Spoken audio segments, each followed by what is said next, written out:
교과서 155페이지 3번 법률행위의 유효 요건으로 갑니다.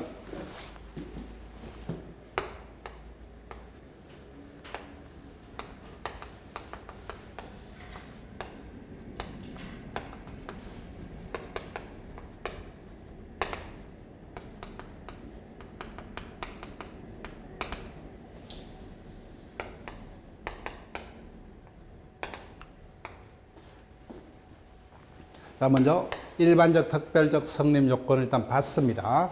일단은 법률행위는 성립했다, 그죠? 성립한 법률행위가 효력 발생을 해서 요구되는 요건을 효력 요건 또는 유효 요건이랍니다. 법률행위는 무수한 것들이 있죠, 그죠? 매매 등 모든 법률행위의 공통적인 효력 요건을 일반적 효력 요건. 첫 번째, 당사자만 있으면 일단 성립한다, 그죠? 근데 효력 발생을 하려면 당사자가 능력자일 것. 우리가 어디서 봤습니까? 권리 주체에서 이미 봤다, 그죠? 즉, 능력에는 권리 능력, 의사 능력, 행위 능력이 있었다. 그 중에서 의사 능력 등이 없는 자가 매매 계약을 체결했다, 그죠? 그러면 어떻게 돼요? 매매는 성립했지만 무효가 된다, 그죠? 그 다음에 미성년자 등 제한 능력자가 단독으로, 그죠? 그럼 뭐요? 취소할 수가 있죠. 그래서 이와 같은 능력이 모두 구비가 돼야 됩니다. 자, 그러면 이와 같은 효력 요건의 구비 여부는 당연히 언제를 당시로 판단합니까? 이자가 행위 능력이 있다, 없죠? 언제입니까? 당연히 뭐요? 당연히 맞죠. 행위 당시다, 그죠? 법률 행위 당시입니다. 법률 행위 당시에 같은 능력이 있습니다. 당량이기 때문에 우리가 그때 해당 파트에서는 확인을 할 뿐이다, 그죠? 그래서 이 같은 능력이 있어야만 합니다. 자, 우리가 일단 권리 주체 파트에서 봤습니다. 이번 시간부터는 이제 본격적으로 여기다, 그죠? 법률 행위를 통해서 달성하고자 하는 법률 효과를 목적. 즉, 목적이 일단 있으면 성립하는데 목적대로 효과 발생을 위해서는 그 목적이 첫 번째 확정이 될 수 있어야 되고, 확정된 목적이 실현이 가능해야 되고, 그 다음에 그 목적이 뭐예요? 강행법규에 위배되지 않는 적법성이 있어야 되고, 가장 중요한 국민들의 윤리 감정 등에 반하지 않는 뭐예요? 사회적 타당성이 있어야 되죠. 그래서 그 목적 등이 확정될 수 없거나 실현이 불가능하거나 위법하거나 뭐요? 사회적 타당성이 없다면은 매매는 성립했지만, 그죠? 법률행위는 성립했지만 무효가 된다, 그죠? 오늘은 여기서부터 배웁니다. 그 다음 마지막에 반드시 의사표시는 하나 이상 존재한다, 그죠? 근데 자신의 의사대로 효과 발생에서는 의사와 표시가 일치를 해야 되는데 의사표시가 불일치한다, 그죠? 불일치한 경우는 비진입 표시, 허위 표시, 착오의 의사표시가 있다, 그죠? 이런 경우에는 어떻게 될 것이냐, 그죠? 허위 표시는 당사자 언제나 뭐요? 착오는 일정 요건에서 취소할 수 있고, 비진입 표시는 원칙은 유효하나 상대방이 표의자 의사표시가 진위 아님을 이미 알았거나 알 수 있었던 경우에는 무효가 됩니다. 그 다음 마지막에 의사표시는 표의자가 자유롭게 결정해서 의사를 표시해야 되죠. 그런데 부당하게 뭐요? 타인의 방해가 있었다, 그죠? 이를 하자 있다 그런다. 그래서 하자가 없어야 되는데 어떻게 해요? 사기당해서, 그죠? 강박당해서 의사표시했다. 그때는 취소할 수 있게 된 거죠. 그래서 이와 같은 요건이 모든 법률행위에 구별되어야 됩니다. 따라서 행위 당시에 이와 같은 능력이 없었거나, 그죠? 행위 당시에 이와 같은 착오 등에 한 의사표시였다면 법률행위는 성립했지만 무효 아니면 취소가 됩니다. 여기까지는 모든 법률행위의 공통된 효력 요건이에요. 그런데 일정한 법률행위는 다시 효력 발생을 해서 더 요구하는 요건이 있다고 하죠. 이를 특별 효력 요건 또는 개별 효력 요건. 자, 이 부분은 이해를 할 수 있습니다. 이해를 통해서 기억을 할게요. 자, 교과서 쭉 따르세요. 첫 번째, 특별 효력 요건. 넘깁니다. 첫 번째, 대리인의 대리행위가 본인에게 효과가 발생하려면 뭐요? 당연히 대리인이 본인을 대리할 수 있는 대리권이 있어야 되죠. 그래서 대리에게서 대리권이 존재할 것. 그 다음에 두 번째, 합격하면 차를 사주마 그죠? 내년 생일에 차를 사주마. 이 같은 조건부, 기한부 법률가 효력을 발생하려면 당연히 뭐야? 조건의 성취 기한이 도래해야만 그때부터 효력이 생긴다 그죠? 그래서 특별 효력 요건. 그 다음, 유언자가 유언했습니다. 근데 유언자가 아직까지 살아있어요. 그러면 유언은 있었지만 효력은 발생 안 하죠. 언제부터 발생합니까? 유언자가 사망했을 때 그죠? 그 다음에 마지막에 토지거래허가구역 내 거래계약이 유효하게 효력을 발생하려면 관할관청의 허가를 받으죠. 그래서 거래는 있었지만 허가는 못 받다 그죠? 효력이 발생 안 했죠. 허가를 받아야만 비로소 효력이 발생한다 그죠? 이런 것을 특별 효력 요건이라 합니다. 자, 그러면 요령을 말씀드릴게요. 이 파트를 모르면 상당히 난이도가 높은 문제입니다. 지금껏 우리 시험에서 한 2번 정도 출제가 됐는데 이 파트가 어떻게 해요? 이 부분을 기억을 하셔야 돼요. 이 부분. 이 부분은 외우기 힘들죠. 그럼 어떻게 해요? 일반적 성립 요건은 당연히 우리가 알아야 되죠. 일반 성립 요건. 그 다음에 일반적 유효건 당연히 기억해야 된다. 그죠? 그 다음에 특별 효력 요건 충분히 우리가 이해를 통해서 찾아낼 수 있죠. 그러면 우리가 눈으로 확인했던 나머지는 뭐예요? 여기다가 위치를 시키면 돼요. 여기다가. 자, 그런 식으로 연습하시면 돼요. 자, 그러면은 문제를 볼게요. 성립 요건을 묻고 있다. 그죠? 자, 그럼 쉬운 거부터 먼저 볼게요. 2번. 대리행에서 대리권의 존재. 금방 봤죠? 어디입니까? 여기죠. 그죠? 효력 요건 맞죠? 특별 효력 요건. 그 다음, 당사자에게 의사 능력과 행위 능력이 있을 거 어디입니까? 여기죠. 그죠? 일반적 효력 요건 맞죠? 그 다음, 네 번째, 조건부 행위 조건이 성취될 거 어디입니까? 여기다. 그죠? 특별 효력 요건. 그 다음, 허가 구역 내에서 관할관청에 허가가 있었고, 그 효력 요건 맞죠? 그럼 1번이 당연히 뭐예요? 못 받던 거죠. 그럼 이게 성립 요건이다. 그죠? 성립 요건. 따라서 1번. 요물 계약. 요물 체크하시면 되죠. 우리가 채권법에서 다시 배우겠지만, 요물 계약은 합의만으로 성립하지 않고 뭐예요? 즉, 계약금 계약금을 타박에 현실적으로 지급해야 되죠. 이와 같은 계약을 요물 계약이라 한다. 그죠? 그래서 말로는 성립할 수 없죠. 그죠? 따라서 목적물을 타박에 인도를 해야만 비로소 성립을 합니다. 이와 같은 계약을 요물 계약. 그래서 정답은 1번이 됩니다. 그래서 답은 뭐예요? 여기서 해당한 답을 물을 수 있는데 우리가 어떻게 해요? 일반적 성립요건 당연히 당사자 목적 의사표시 당연히 우리가 기억을 해야 되고 일반적 효력 요건까지는 뭐예요? 당연히 우리가 기억을 해야 되고 특별 효력 요건은 이해를 통해서 뽑아낼 수 있어요. 그러면 우리가 눈으로만 확인했던 것은 다 여기다가 위치를 시키는 식으로 충분히 문제를 풀 수가 있습니다. 이게 객관식의 어떤 장점이다. 그죠? 따라서 우리는 공부를 열심히 하는 것도 중요하지만 요령껏 답을 찾는 것이 그 못지않게 중요합니다. 자, 본격적으로 여기부터 갑니다. 법률행위 목적.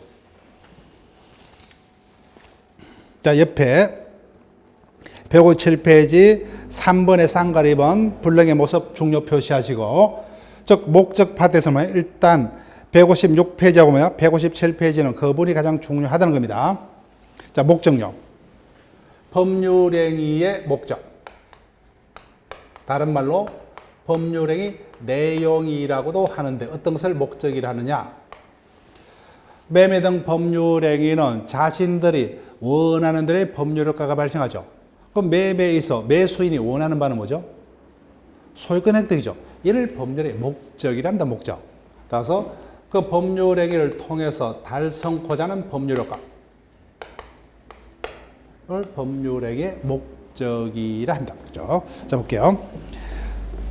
행위자가 법률행위에서 발생코자 하는 법률 효과를 목적, 다른 말로 내용이라고도 합니다. 근데 둘째 줄부터 뭐요? 넷째 줄까지, 특히 둘째 줄은 이렇게 우리 시험에서 지문화 된 적은 없어요. 목적과 목적물은 다릅니다. 자, 보세요. 손대지 마시고, 매매의 경우, 목적. 매수인이 원하는 목적은 뭐죠? 소유권 획득이죠. 근데 매매의 목적물은 뭐예요? 토지도 될 수 있고 뭐예요? 주식도 될 수 있고 채권도 될 수 있고 그죠? 예. 이게 목적물이다 그죠? 그래서 목적물과 그 목적은 다르다는 겁니다. 다르다. 따라서 목적이 없는 법률에는 존재할 수 없어요. 그렇지만 목적물이 존재치 않는 법률에는 있습니다. 누구로 뭐요? 가르치기로 하는 계약. 피아노로 뭐요? 가르치기로 하는 계약. 이런 것들은 목적물은 따로 존재치 않습니다. 자, 그런데 지금부터요. 그 목적대로 효과를 발생하려면 첫 번째 그죠? 목적이 뭔지가 확정이 돼야 되겠죠. 두 번째, 확정된 법률의 목적이 실현이 가능해야 되고 그 목적이 강행법규에 입에되는 적법성을 가져야 되고 마지막에 국민들의 윤리 감정에 반하지 않는 타당성이 있어야 됩니다. 자, 첫 번째 순서대로 갑니다. 확정성. 확정성은 일단 틀리면 안 돼요. 확정성 옆에다가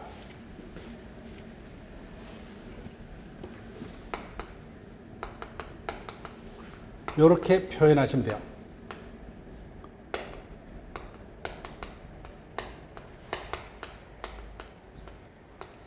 확정 가능성 이렇게 적으시면 돼요. 저 어떤 말입니까? 처음부터 목적이 확정되어 있을 필요가 없다는 거죠. 장차 확정될 수 있는 가능성만 있으면 족하다는 겁니다. 족하다는 거예요. 처음부터 그 목적이 처음부터 확정되어 있음을 위한다. 틀립니다. 장차 확정될 수만 있으면 족합니다. 자, 볼게요. 법률의 목적은 확정될 수 있어야 한다. 확정되어 있어야 한다는 소리가 아니죠. 확정될 수 있어야 되게 되어 있다고 그죠? 가능성. 처음부터 성립 당시부터 확정되어 있을 필요 없고 이행기까지 뭐요? 확정만 될 수만 있으면 족합니다. 그 확정 가능성 없으면 뭐예요?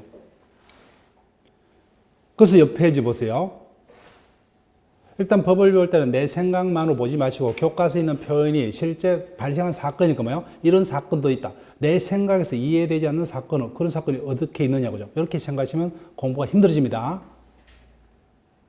즉 매매 계약 체결 당시 뭐요? 매매 목적물과 가격이 반드시 계약 체결 시에 정해질 필요 없죠. 사후라도 정해질 수만 있으면 뭐요? 가능하기 때문에 계약은 유효하게 성립할 수가 있다는 겁니다. 근데 우리 상조는 뭐요? 목적물도 정하지 않고 뭐요? 대금도 약속지 않고 어떻게 매매 계약을 체결하느냐고죠. 나만의 고집에 빠지면 안 된다는 겁니다. 당연히 이런 사건이 있기 때문에 이런 판례가 있는 겁니다. 즉 예컨대 내가 공장을 짓기 위해서 토지가 필요합니다. 상대방도 뭐요? 토지를 팔고자 하는데 즉 공장을 짓기 위해서는 몇 평이 최종적으로 필요할지는 뭐요? 아직까지 확정되기 전입니다. 대충 내가 뭐요? 1000평에서 최대 5000평 정도가 필요할 것 같은데 그때는 뭐요? 나중에 공장 허가가 나오는 것을 보고 뭐요? 구체적 평수는 정하자. 그 다음 매매 대금도 뭐요? 현재 미리 정할 필요 없이 그때 계약 체결한 현 시시에서 뭐요? 조금 더 쳐서 계약을 하자 그죠? 이렇게 당연히 사전에 같은 약속을 할 수 있어요 없어요? 있죠 그죠? 이와 같이 장차 확정될 수 있는 가능성만 있으면 족하다. 자, 그 부분 기억하시고. 자, 그럼 일단 통과했어요. 네, 이 부분 틀리시면 안 되고. 그 다음에 두 번째. 확정된 법률의 목적이 실현이 가능해야 됩니다. 그래서 불가능한 것은 무효입니다. 근데 가능하다, 불가능하다의 판단은 우리가 배워서 법이죠, 그죠? 즉, 법이라는 것은 우리 사회에서 일어나는 어떤 분쟁을 해결해서. 그럼 그 개념도 뭐예요? 우리 사회에서 쓰고 있는 그 개념에 따라서, 그죠? 그래서 가능하다, 불가능하다는 것은 물리적인 판단 기준이 아니면 뭐예요? 사회 통념. 다른 말로 거래 관념. 즉, 쉽게 말하면 일반 상식에 따라서 유효 여부를 판단하는 거예요. 가능 여부를 판단을 한다는 겁니다. 자, 볼게요. 법률의 목적이 실현이 가능해야 됩니다. 따라서 그 목적이 처음부터 실현이 불가능한 것은 성립했지만 무효입니다. 그래서 2번 가능 여부는 뭐예요? 사회 통념에 따라서 거기다 동그라미 하시고 조금 따라서부터 얘다 그죠? 물리적으로 가능하더라도 상식상 통념상 불가능하면 무효가 됩니다. 예컨대 뭐예요? 한강 모래사장에서 잃어버린 반지를 찾아주기로 약속했죠.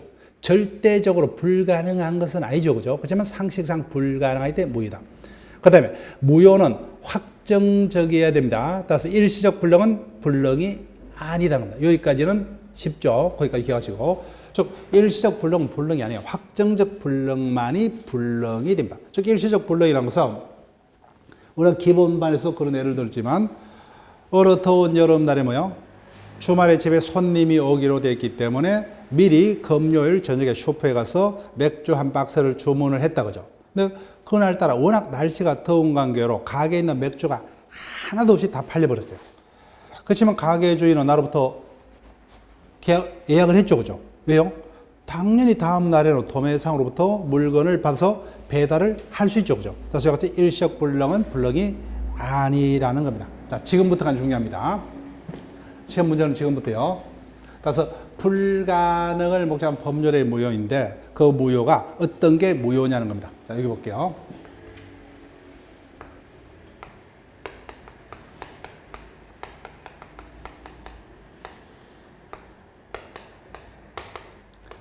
갑을 간에 매매 계약이 요때 체결이 되었습니다. 첫 번째,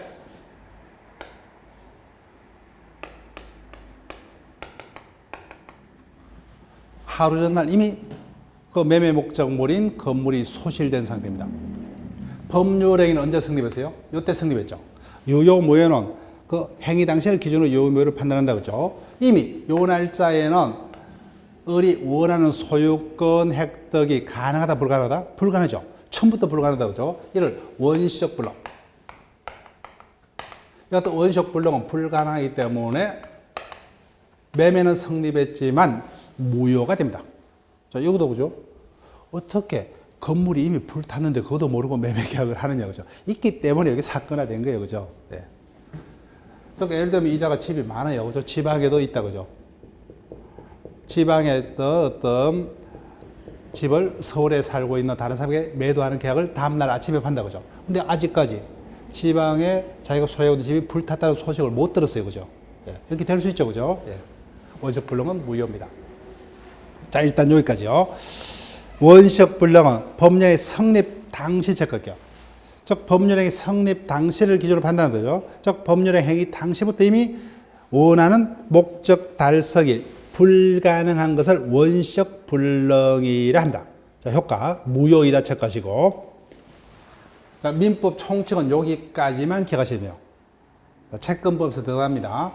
그런데 어른 이 같은 사실을 알았다면 절대로 계약 안 했겠죠, 그죠? 근데 몰랐죠. 계약을 체결했어요. 그러면 당연히 뭐요? 손해가 생겼죠. 손해 생겼습니다. 그때 이자는 그 같은 사실을 알았거나 알 수 있었다, 그죠? 그때 원시적 불능으로 이자에게 생긴 손해를 갑이 책임을 져야 됩니다. 이를 계약 체결상의 가실 책임이라고 합니다.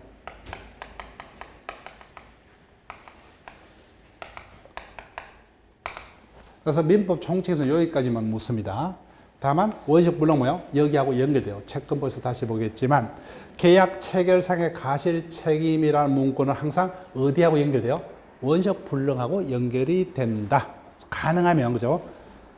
민법 총칙에서는 힘들면 여기까지 안 해도 돼요. 여기까지만 기억을 하시면 되고. 자, 그 다음 어차피 이 부분은 채권법의 문제예요. 요 날짜에 등기와 잔금을 교해서 맞교환하기로 했습니다. 요 날짜에 소실이 되었습니다. 동네에 뭐예요? 큰 불이 났어요. 그래서 불이 옮겨 붙어서 갑의 집도 홀라당 타버렸어요. 성립 당시에는 가능했죠. 그 이후에 현실적으로 이행하기 전에 불가능하게 됐다 그죠? 이를 후발적 불능이라 합니다. 후발적 불능. 그래서 원시적 불능과 상대 개념이니까 당연히 후발적 불능의 법률행위는 유효다 뭐이다? 당연히 유효다 그죠? 유효. 상대 개념이니까. 자, 여기까지만 민법 총칙이요. 다음 중 무효인 것은 뭐예요? 요거 찾는 거예요. 유효인 것은 뭐예요? 요거 찾는 겁니다. 또는 뭐예요? 앞에서 무효인 것은 하면 뭐예요? 무권한 자의 처분행위. 유효인 것은 하면 뭐예요? 의무부담행위. 무권한 자의 의무부담행위. 이런 것들을 찾는 거예요. 요 파트에서는. 그런데 효과. 책임을 누가 지느냐? 이 사태에 대해서 기책 사유가 누구에게 있느냐? 그에 따라서 이 부분은 채권법의 문제예요. 민법 총칙은 여기까지만.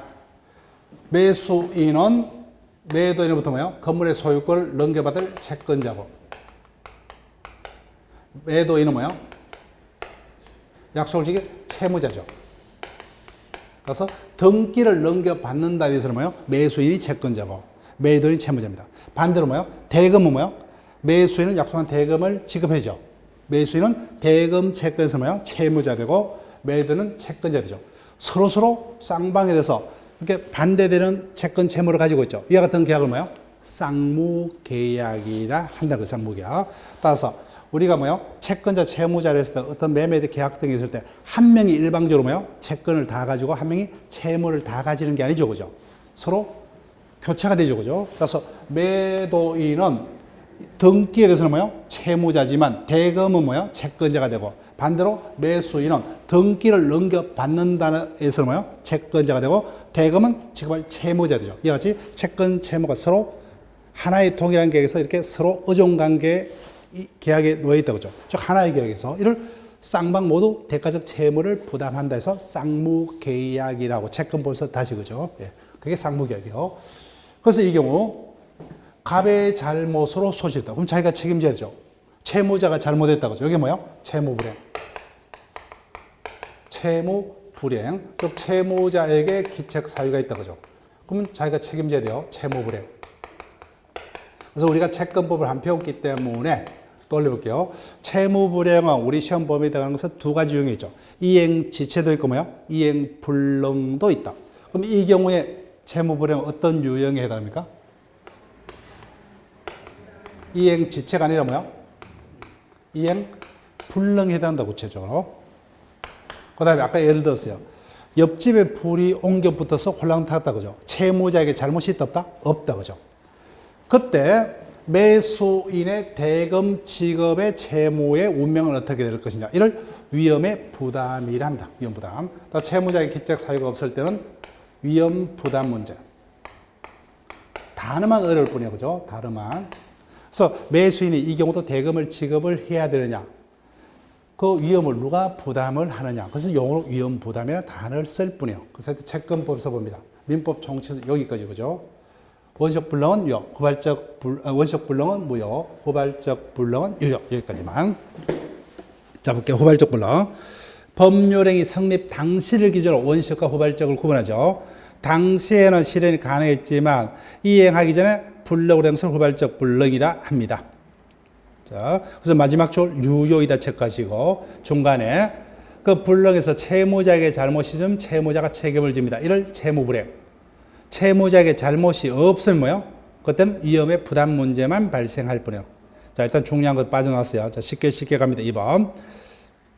전부 불능과 일부 불능 우리가 일부 모여서도 다시 한다 그죠? 말로 할게요. 가불간에 건물과 뭐요? 토지를 한꺼번에 매매했죠. 그 모두가 불능을 전부 불능. 근데 건물만 소실됐죠. 이를 일부 불능. 일부 불능은 둘째 줄 가운데 원칙 전부 무효를 원칙으로 한다고 하죠.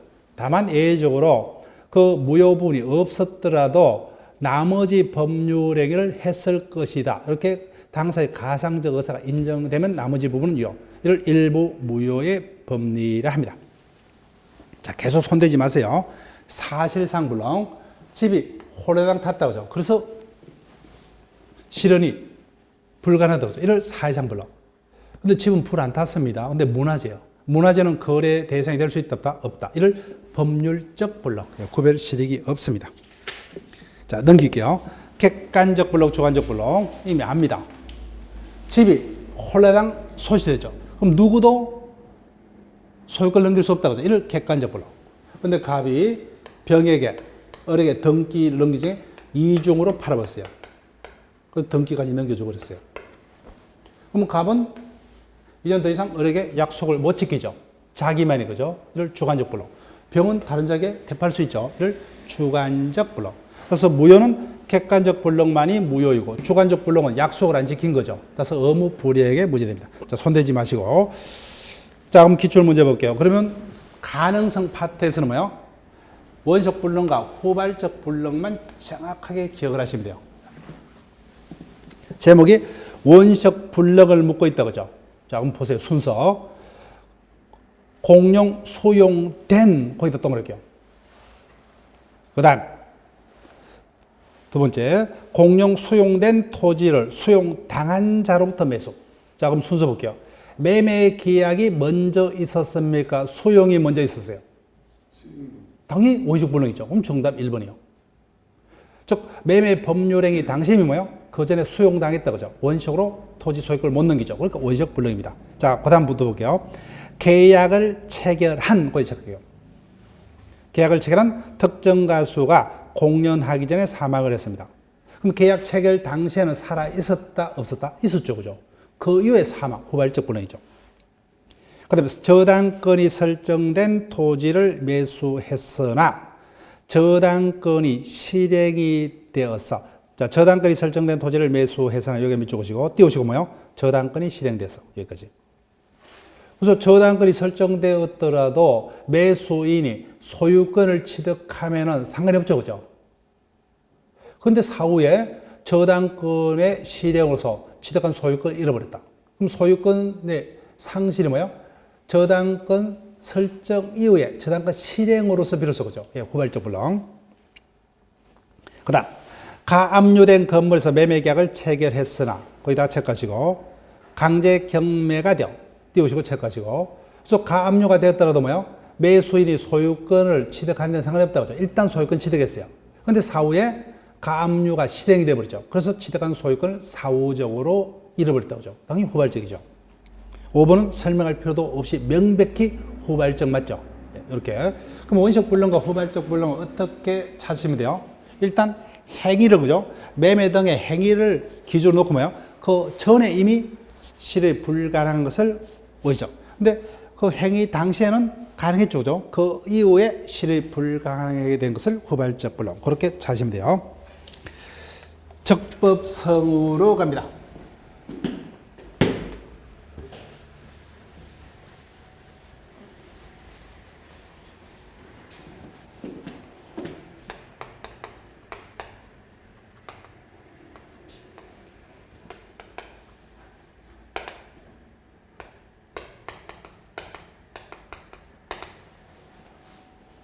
법조문은 강행법규하고 임의법규로 나눠집니다.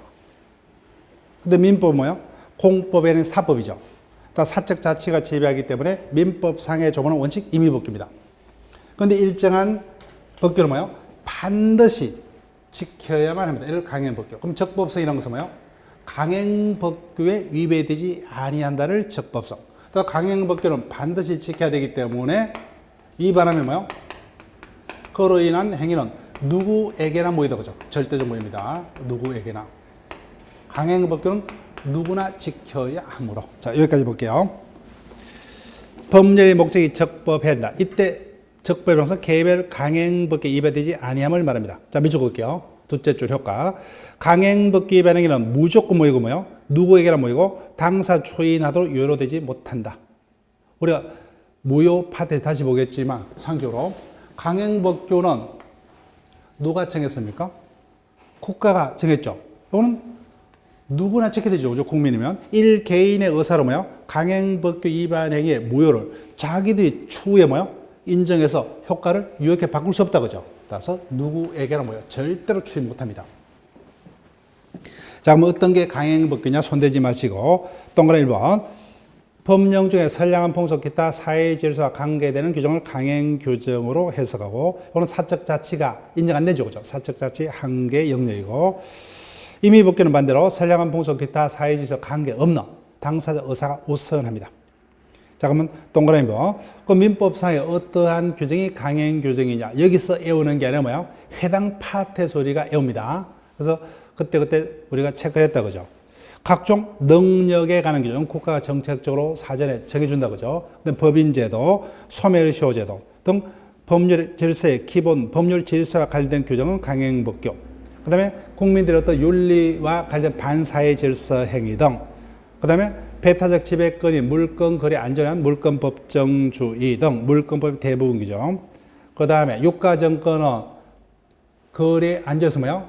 일정한 방식을 반드시 따야 되겠죠. 자기들 합의로 달리하면은 거래가 될 수 없기 때문에 유가 정권 등에 관한 거래 안전을 둔 규정, 불공정행위, 경제적 약자를 보호하기 마련 규정 이런 것들이 강행법규로 해석됩니다. 자, 그때 우리가 체크를 할거요. 그 다음에 다시 학자들은 뭐요? 다시 강행법규를 효력규정과 단속규정으로 나뉩니다. 강행법규를 다시요. 근데 민법상의 강행법규는 요거밖에 없어요. 요거다, 그죠? 그 규정에 반하면 그 법령의 효과가 효력이 없는 거예요. 효력규정. 민법은 다 여기입니다. 단속규정은 민법에는 없어요. 대부분 경찰행정법규에 있어요. 교과서를 보세요. 어떤 겁니까? 무허가 음식점 영업행위, 무허가 숙박업행위, 공무원의 영행위 발각되면 처벌되죠. 처벌은 되지만 행위 자체 효력에는 영향이 없는. 당연히 음식을 팔았기 때문에 음식 대금을 받아야 된다고 하죠. 이와 같은 규정을 단속법규라 합니다. 단속법규. 자, 그런 정도만 보시고 그 예만 볼게요. 자, 그러면은 옆에 3번에 동그라미 기억요. 효력 규정의 위반 행위는 무효. 반면에 단속 규정 위반 행위는 뭐요? 처벌만 될 뿐 사법상의 효과는 영향이 없다 그죠. 다른 말로 유효이다 이렇게 기억하시면 되죠. 자, 니은 경찰행정법규에 많습니다. 다만부터 이렇게 이해를 할게요.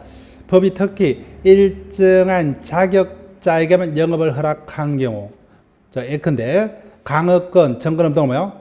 이런 자격자가 자신이 가지는 명의를 타인에게 빌려주는 명의대여 계약은 무효이다고 체크할게요. 명의대여 계약은 무효입니다. 그런데 내가 왜 중개업자로부터 중개사 자격증을 빌렸어요? 중개업을 하기 위해서 그죠. 따라서 명의를 빌린 자가 제3자고 매정 계약은 발각되면 뭐요? 처벌만 될지 제3자고 매정 계약은 유효입니다. 유효. 자, 그 다음 4번 제목 정도만 기억하시면 돼요. 강행규정은 쌍방 모두에게 효력을 가지는 게 원칙입니다. 그런데 일정한 강행법규는 일방만 구속합니다. 대표적인 게 주택임대차보호법이요. 이거는 집주인이 임대인만 구속합니다. 이와 같은 것을 편면적 또는 일방적 강행법규라 하더라. 우리 시험에 딱 한 번 출제됐어요. 강행법규는 일방만 구속하는 편면적 강행법규는 없다 그죠. 쌍방적 강행법규만 있다. 이런 식으로 한번 출제가 됐어요. 뭐 그런 정도만 기억하시고. 자, 보충 박스부터는 효력 규정은 뭐요? 무효고 단속 규정은 유효죠. 그래서 우리는 유효 무효로만 외우시면 돼요. 유효 무효. 문제가 다음 중 유효인 것은 다음 중 뭐요? 무효인 것은 이렇게 출제가 되기 때문에 자, 그러면 효력 규정 이건 무효다 그죠. 옆에다가 무효 적으시고 박스 효력 규정 옆에다가 무효 적으시면 돼요. 단속 규정 옆에는 뭐야? 유효 이렇게 적으시면 돼요. 자, 그럼 확인해 볼게요. 자주 출제된 질문을 기억을 하셔야 돼요. 첫 번째 효력 규정. 법이 정하는 상한을 초과하는 중개 수수료 약정 단골입니다. 그때는 뭐야? 전부가 무효가 아니라 뭐야? 초과 부분만 무효입니다. 자, 그 다음 두 번째는 이미 우리가 첫째 주에 봤죠. 투자 수익 보장 약정은 뭐예요? 무효이다. 그죠? 투자 수익 보장 약정은 무효이고. 그 다음에 마지막에 토지 거래 허가를 받지 않는 행위는 무효죠. 그죠? 무효입니다. 그 정도는 보시고. 자, 단속 규정은 유효입니다. 1인 매매는 유효. 그 다음 두 번째 각종 뭐예요? 우리가 몇 년 내에는 분양을 받아서 못 판다 이런 기준이 있다. 그죠? 그래서 전매 금지 위반 행위 처벌은 되지만 유효입니다. 그 다음 세 번째 중간 생략 등기요. 발각되면 처벌은 되지만 그 효과는 유효. 이렇게 기억하시면 돼요. 자, 그 다음에 탈법 행위로 갑니다. 그 정도는 기억할게요. 유효 무효로.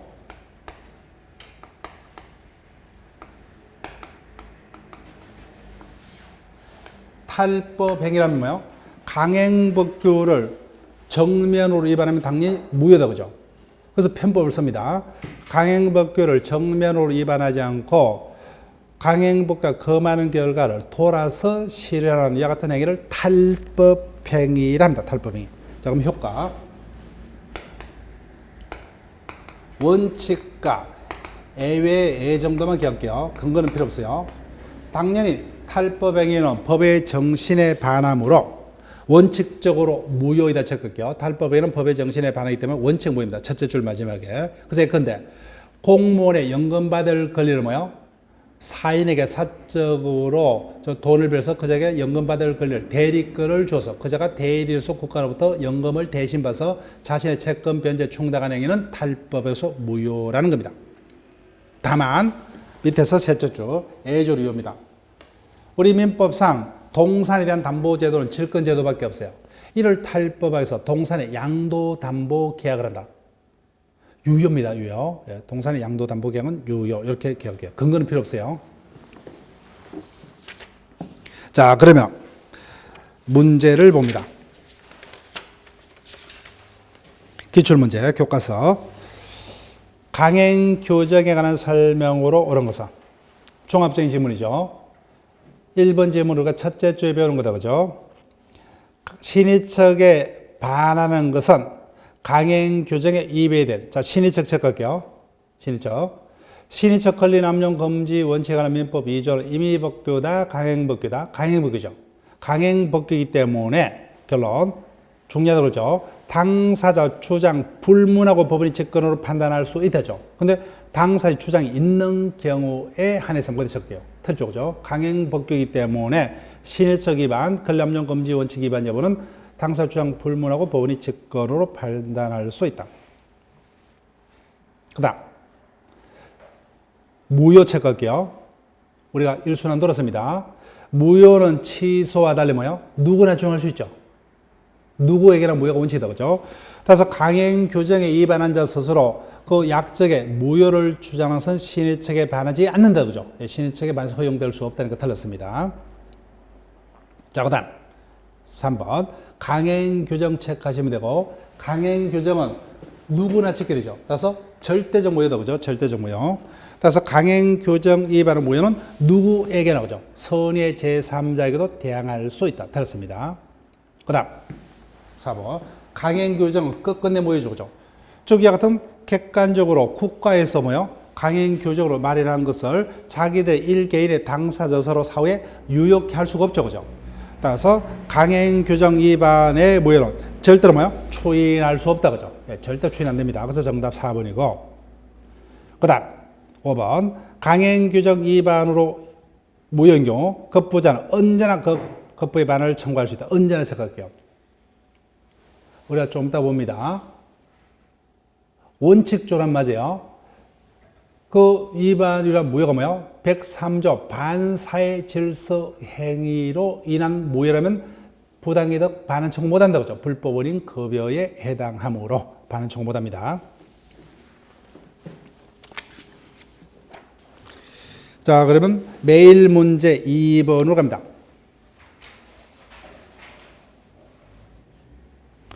효력교정 문제 볼게요. 효력교정인 강행교정에 관한 설명이다. 틀림성. 자, 강행교정은 뭐예요? 누구나 지켜야 된다. 그죠? 따라서 절대적 무효. 2번하면 절대적 무효다. 맞죠? 그 다음 2번 강행교정은 당사 상방 모두에게 적용이 되며 일방에게만 적용될 수 없다. 일방에만 적용될 수 없다고 체크할게요. 일방에게만 적용되는 강행법규를 우리가 제목을 어떻게 읽었어요? 편면적 강행규정 이렇게 읽었다. 그죠? 그 편면적 강행규정도 있다 그랬죠? 예, 있다. 틀렸습니다. 정답 2번. 3번. 강행규정은 법령 중에 선량한 풍속 기타 사회질서에 관계 있는 규정을 말하고. 4번. 어떤 것이 강행규정이냐. 그죠? 민법 조문에서 강행규정임을 직접적으로 밝히는 것도 있습니다. 즉 민법에서 명문으로 강행규정을 정하고 있는 것도 있고 뭐요? 이와 같은 규정이 없지만 해석상 강행규정으로 해석되는 것들도 많습니다. 그래서 강행규정의 여부는 최종적으로 누가 해석합니까? 사법부에서 해석하죠. 그죠? 대법원에서 해석을 합니다. 그 다음 1부문이에요. 법률의 일부가 강행규정 위반해서 무효인 경우 원칙적으로 뭐요? 전부 무효다. 그죠? 그 전부를 무효로 한다는 겁니다.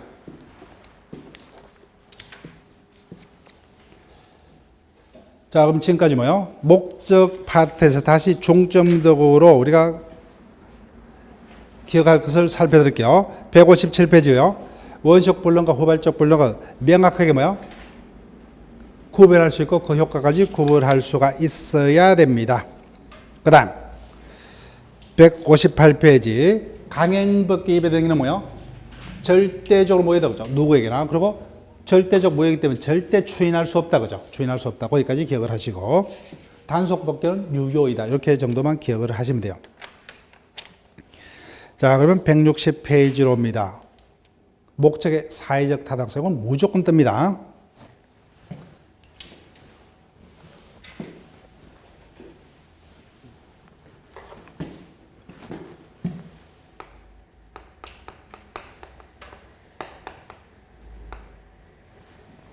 다른 말로 반사회 질서의 법률행위.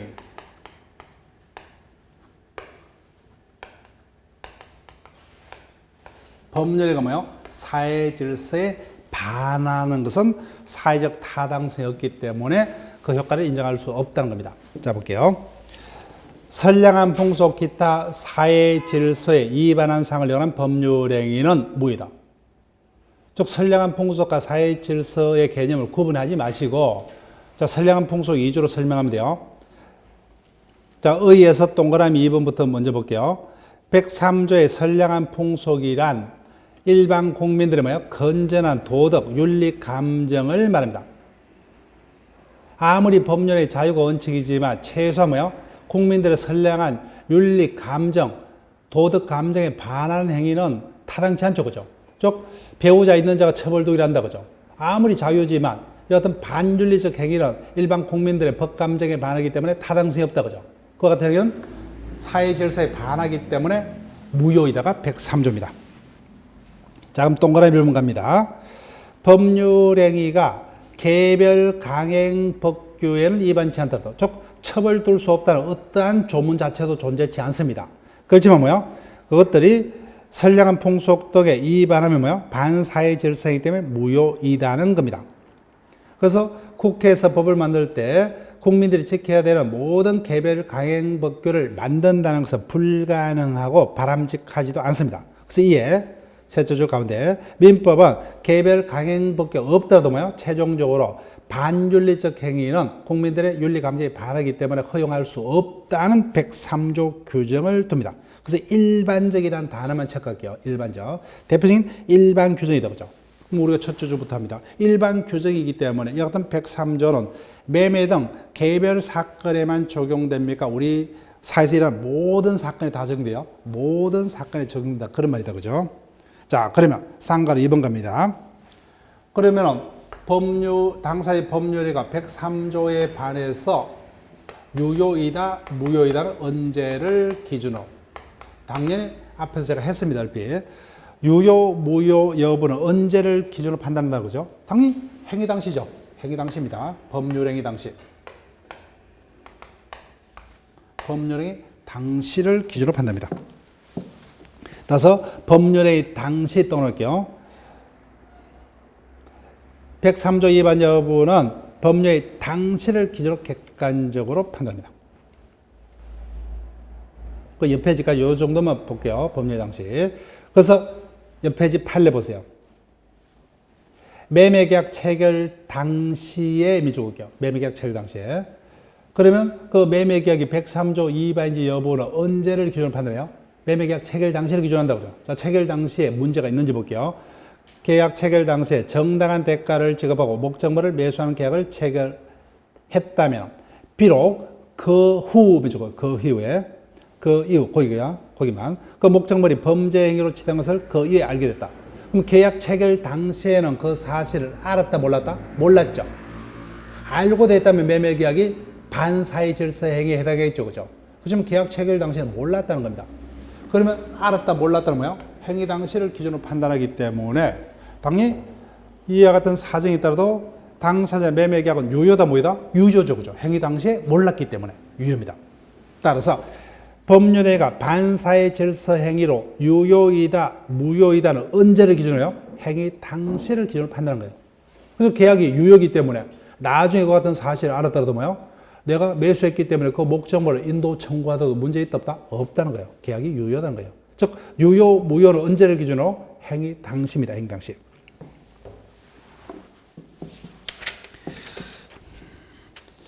자, 그 다음에 순서를 바꿀게요.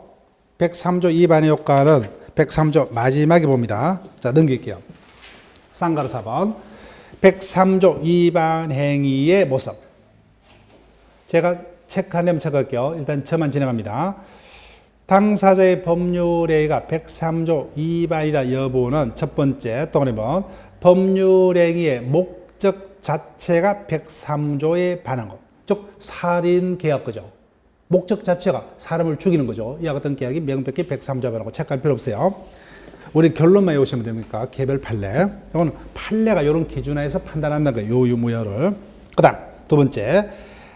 법률의 내용 자체는 사회 질서 위반치 않도록 이를 법적으로 강제했을 때 103조 위반이 됩니다. 예컨대 뭐요? 노처녀로서 우리 결혼하지 말자. 그 약속 자체는 문제 없죠. 근데 일방이 위배하고 뭐요? 결혼하니까 약속을 지키라고 그죠? 법적으로 갈라서게 만드는 이런 행위 자체가 103조에 반한다는 겁니다. 그래서 세 번째. 법률의 내용 자체는 사회 질서에 위반되지 않더라도 그 법령의 사회 질서에 반하는 조건 내지 금전적 대가가 결부되는 경우 103조 위반이 된다. 어떤 거냐? 친구 사이에 돈을 공짜로 주는 거 문제 없죠. 그죠? 근데 조건이 뭐예요? 범죄를 조건. 103조 위반이 된다는 겁니다. 또는 네 번째, 표시되거나 알려진 법률의 동기가 103조 위반. 즉, 친구지간에 돈을 빌려주는 행위 문제 없죠. 근데 그 동기가 도박을 위해서. 이런 경우 그 전체가 무효가 됩니다. 자, 지금부터 민주 볼게요. 단지부터요. 단지 법률의 성립까지의 불법적 방법이 사용된 데 불과한 때는 그 불법이 의사표시 형성에 영향을 미친 경우 의사표시 하자 문제는 되나 그 자체 103조 위반은 아니라는 겁니다. 단골이요. 이거 기억하셔야 돼요. 자, 여기 볼게요.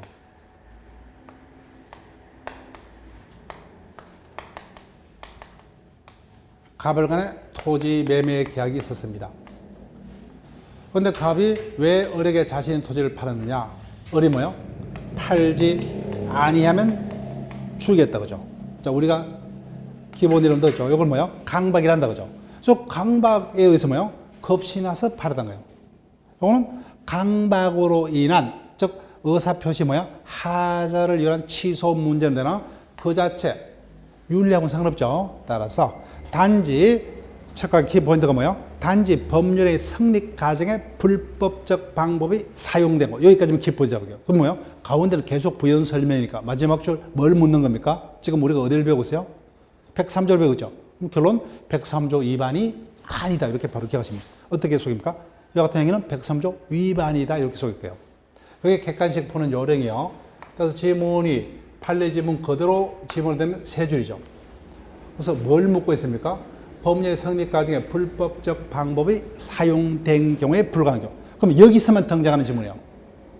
그럼 가운데는 계속 중언부언이죠. 중언부언.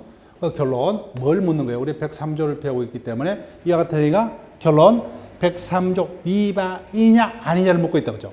우리 시험은 객관식 어떻게 됐어요? 틀린 것은 옳은 것은 이런 문제밖에 없죠. 그럼 결론 여기 서술이 뭐예요? 틀린 것인지 옳은 것인지 그걸 찾는 거예요. 묻는 거는 뭐예요? 여기서 묻고 있다 그죠? 나머지 가운데 있는 이것을 부연 설명하는 이유에 불과합니다. 그래서 객관식 푸는 요령이에요. 뭘 묻고 있는지를 뭐예요? 확인하고 그 문구만 체크해서 결론이 맞는 것을 확인하고. 그래서 세 줄이 되더라도 뭐예요? 우리는 그 키포인트하고 결론만 읽으면 한 줄도 안 되게 계속 읽을 수 있다는 게 객관식이. 이게 우리 시험입니다. 중간에 근거를 속이는 것은 뭐예요? 변호사 시험, 예전에 사법 시험밖에 없어요. 결론을 맞게 하고 뭐예요? 그 근거를 바꿔버려요. 이런 것들은 전문가 시험이지 그 시험을 위한 모든 시험은 뭘만요? 결론만 묻고 있는 거예요. 결론이 맞느냐 틀리냐 그죠? 옳은 것은 틀린 것을 묻고 있기 때문에 자, 그런 식으로 연습을 부탁드릴게요.